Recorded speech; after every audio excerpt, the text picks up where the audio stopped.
Hello parents, welcome you to the Parental Alert series videos. Today you are on episode 2. In the last episode, I discussed the two aspects of human personality, the outer and the inner. Outer is the visible one, 10%, and the inner invisible one, dormant inside, 90%. In today's episode, I will take you a little further. We are about to discuss two prime resources of learning. One, second-hand resource. Two, first-hand resource. Think of, what am I talking about? What can be the second-hand resource? And how it is different from the first-hand resource. Consequently, between the two resources, which is the resource most parents prioritize and which one they ignore? I will talk to you everything about this very important aspect. Now, second-hand resource. As the name suggests, it is second-hand, not first-hand, which means it is not direct, it is indirect. Someone has done a great job and the whole work has been documented, placed in a textbook, put in a syllabus, and a teacher comes and teaches them to the children. What is this process? First hand or second hand? You know the answer. Well, don't misunderstand me. My purpose is not to undermine the schools. They're important. Not to undermine the teachers and the textbooks. They are important. But what is more important for the parents and what they generally ignore is an opportunity to expose your children to the first-hand system primarily, because that is more powerful, effective, and useful. First-hand learning resource is nature. First-hand learning resource is life. That's why it is always said, life is the greatest teacher. Rabindranath Tagore, one of the greatest minds of the last century, there were hardly any intellectual at the global level, scientist, who did not reach out to him because of his outstanding mind. They came to learn from him. They came to meet him, talk to him, understand how he thinks. But do you know, Rabindranath Tagore hardly went to a school.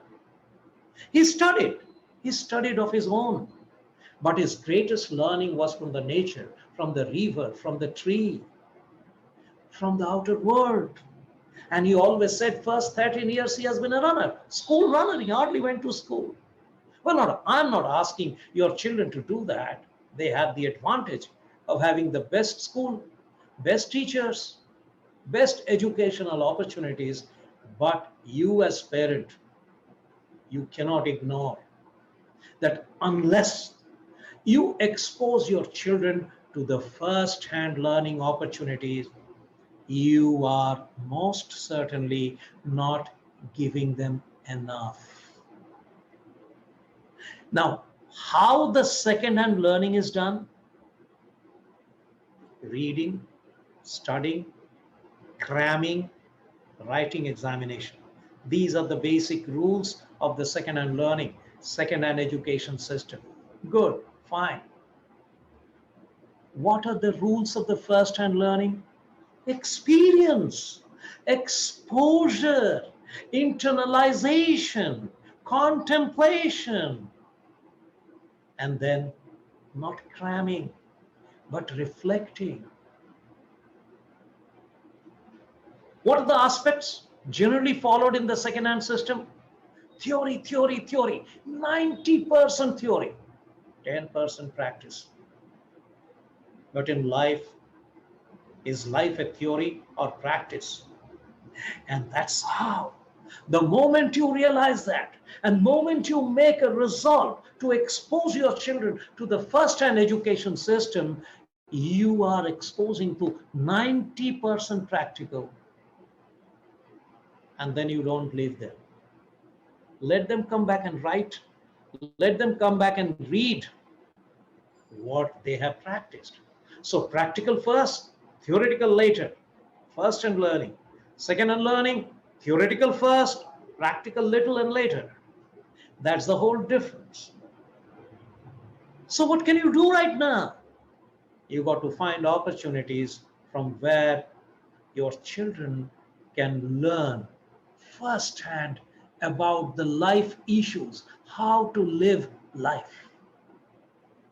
And you must appreciate this fact that living life is more important than passing examination and getting good marks. Look, let me silently make you aware the whole world is a victim of a major education scam.